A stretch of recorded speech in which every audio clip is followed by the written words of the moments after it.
And thank you very much, Tasneem, for that lovely introduction and really setting the scene for what I think is a really exciting conference. And thank you very much for the Centre for Cultural Diversity and Ageing for pulling this together, because I am genuinely humbled, honoured, but ultimately excited to be a part of the conference that's going to bring so many ideas and perspectives together from right across many different cultural groups.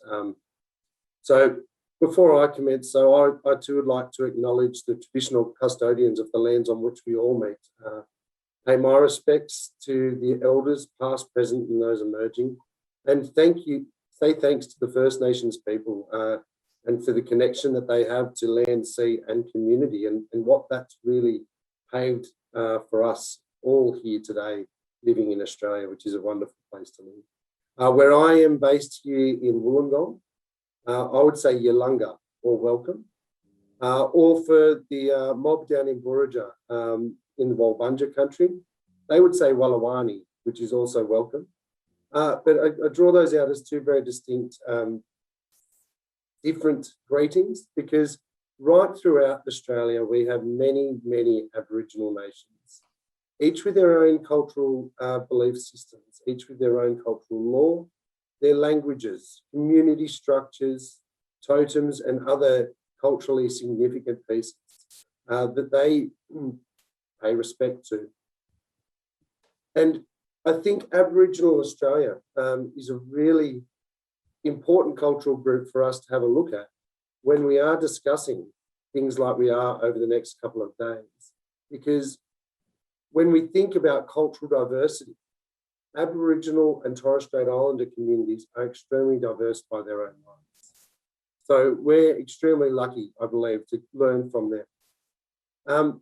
I also would like to just draw attention to the fact that I'm a non-Aboriginal person presenting on an Aboriginal home care program. But like Tasneem said, I was involved with the evolution of Booraja from when it was first thought of right through to where it is today, servicing approximately 70 elders. And I think it's important to draw out that I'm not Aboriginal, because I'm not in any way, shape or form going to represent the voice of Aboriginal people in Walbunja Nation or Walbunja country on the south coast. But I'm hopefully going to draw out some insights that I've gained over the many years of working with the Aboriginal people of the far south coast of New South Wales in both Walbunja and Djuringanj country. And hopefully from those insights that I've gained over that time, I'll have something that I can share with you that you can take away and consider when you're looking at working with people from different cultural groups, whether that be from Aboriginal or Torres Strait Islander groupings, whether it could be people from different religious backgrounds or other national heritage backgrounds. But also, just to draw on one of the comments that Tasneem made just then, is as I tell this story of Booraja, and yes, I am telling it as a story, as is very much the way that knowledge is shared in Aboriginal backgrounds or other national heritage backgrounds. Okay, hopefully I've just received a bit of background noise there with a bit of music coming over, so hopefully we've fixed that now. But like I was saying, is that in Aboriginal culture, knowledge is passed down across generations through stories. So hopefully I'll share some stories today about the Booraja journey and how that's taught me so much and hopefully given you some takeaways. But also to apply it to the current day and the aged care quality standards, and how we can still be compliant whilst keeping culture central and at the core of everything we do. So to start our journey, why did Booraja get in? Why did Booraja come to be? What was the reason? So I worked with the Yuin mob, the Yuin Nation, for quite a while, helping in cancer programs when I worked at Cancer Council. Then when I started working at IRT Group, we had a footprint that was fairly similar. But when I looked into the numbers, we had, into the customer profile, we had very few people who identified as being Aboriginal or Torres Strait Islander working with us or receiving services from us at IRT. When I dug deeper, it seemed that that was actually quite reflective of the broader aged care industry. Not many Aboriginal or Torres Strait Islander people were participating in home care services. You could say that there are extremely low levels of participation in home care. When we did sampling in the Walbunja country of the Yuin Nation, so that Walbunja country is roughly Batemans Bay in the north of New South Wales, down to Wallaga Lake or Narooma in the south. When we sampled the community there, we found out that 75% of the older Aboriginal people we spoke with didn't even know about home care or how to access it. What we then started to do is we started to ask why, and we found that there were three key reasons. There were low levels of trust in the Commonwealth or the government systems. Then the second key barrier was that there were really low levels of health and system literacy. So people, if they did have trust in government, they didn't know how to participate in the systems that were there to help. In addition to that, there was no cultural, if people didn't know how to participate, there were no cultural service models or cultural workforce that could address their needs. And I think, one of the key takeaways I want you to understand from today is that what we decided to do to combat this was to build a framework that could address those three barriers, but could ultimately be built out by the community in taking their feedback on. Because as the introduction or the headline for today's presentation is, Booraja is all about co-designing home care services with Aboriginal elders. And the principles and philosophies that we followed here, I think, are quite transferable across different cultural groups. So once we identified that there were those three key barriers, we sat down and we yarned, we spoke, we slowed down and said, what would it actually take for us to combat those barriers and bring a resolution that could see an increase in participation for Aboriginal elders? The reason being is that home care is a federally funded system. It is care that older Aboriginal people are entitled to and are eligible to receive that can actually support them to live at home, on country and with kin for longer. Because if you look at the closing the gap targets, for example, we know that the health outcomes for Aboriginal people are less than that they are for non-Aboriginal people. We know that the education outcomes for Aboriginal people are lower than what they are for non-Aboriginal people. We know that the employment outcomes for Aboriginal people are lower than what they are for non-Aboriginal people. So what we started to do was to frame up a conversation using very well-known and understood pieces of data or information to create that burning platform to start to ask questions of why. So I think one of the things I've seen in over a decade of working with the Aboriginal communities on the South Coast is non-Aboriginal people are fearful of doing the wrong thing when working with Aboriginal people. So they choose not to do anything. And in my opinion, inaction is far more dangerous and far more damaging than going into a conversation with the right heart and the right beliefs, but with a willingness to learn. And so on my journey working with the elders of the South Coast, I can guarantee you I've been speared many a time. And we'll talk about some of those spearings, metaphorical, of course, but, I've learned. And, the elders have been very clear in keeping me or straightening me up when I've done the wrong thing or not gone about things the right way. So what we did, we found this data, we found some interest in getting involved in building out a system. We then went through an innovation workshop. Now, this is where I think our first problem probably came to. We went through an innovation workshop, which was very fancy. Innovation of about 3 years ago was very much the buzz. You'd always find a workshop to run through different frameworks. And so these burning bits of information, some initial community yarning inputs or consultation inputs, were then put through and we came up with a framework or a program methodology. We then went straight back into execution. We didn't stop to go back and yarn and consult with the elders, which meant that after about 6 months or 12 months after we'd gone and recruited our first wave of employees or workers to go and get the training, the Cert 3 and individual support, we actually had a meeting called, I was called to the Elders Council to say, listen here, young fella, we know that we've spoken with you, but we know very little of where you're up to and what you're doing. Why don't we know? And this is probably my first major spearing that I received. if you are going to do something in our community for us, you do not do it without us. As elders, we have a vested interest in this succeeding. As elders and as traditional owners, we have the ability to clear out any blockages that may prevent you from succeeding.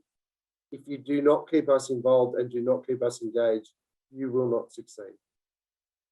And it was from then that the Elders Council actually became a regular and frequent consultant for me, advisor to me, but ultimately project participant.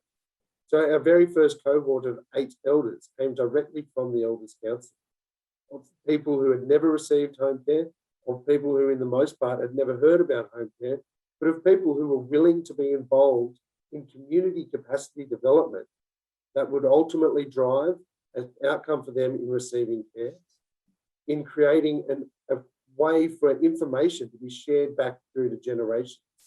Because our elders and our younger people in community had somewhat become separated over time. But through the provision of a culturally centric care model, elders and younger workers were now being given the opportunity to talk more frequently. We've actually got stories of where a care worker attended the house of an elder to provide some home care services and was told, well, you know, asked, as tends to happen when people are introduced for the first time, so young girl, who's your mom? Who's your family? You know, tell me. Oh, you know, it was so-and-so. Oh, I used to play with, you know, your auntie. Here, come inside. I'll show you pictures of your grandmother and I when we were young kids. So through Booraja Home Care, through getting the elders involved and giving them a sense of ownership, we were creating kinship lines that had disappeared over a number of generations. And kinship is an extremely important part of an Aboriginal culture and an Aboriginal identity. And I think when I talk about culture, it can mean different things to different people and at different times. But if you look at East Coast Aboriginal people, you know, they were the first to experience the impacts of colonisation by the British. And with that colonisation, language, culture, hunting, gathering, fishing, kinship, they were all removed. You know, but at the same time, and this is where there was a really contrasting paradox, they were still Aboriginal. They weren't allowed to be anything but Aboriginal, but they couldn't follow the cultural practices and the cultural norms that really highlighted their Aboriginal identity. And this was one of the next things that we really heard come through very strongly from the elders that we were working with and that we were consulting with in the development of Booraja. What can we do to reconnect with our culture? You're saying that you have a care service that can keep us at home, so out of hospital, on country, it can keep us from moving elsewhere to get support, and with kin, so connected to our family networks for longer. But what can you do with this care model to reconnect us with our culture, rebuild our culture where it has fallen down, and promote positively the richness that is the Aboriginal culture here in Melbourne? And that is where we started to take a little bit of a deviation from the standard home care model. So I think some of the, you know, under the aged care quality standards, where does Booraja fit? Standard 1.3A. Each consumer is treated with dignity and respect with their identity, culture and diversity values. Standard 1.3B, care and services are culturally safe. Standard 1.3C, Part 1, they get to make decisions about their own care and the way care and services are delivered. And Standard 1.3E, information is provided to each consumer is current, accurate and timely, and communicated in a way that is clear, easy to understand, and enables them to exercise choice.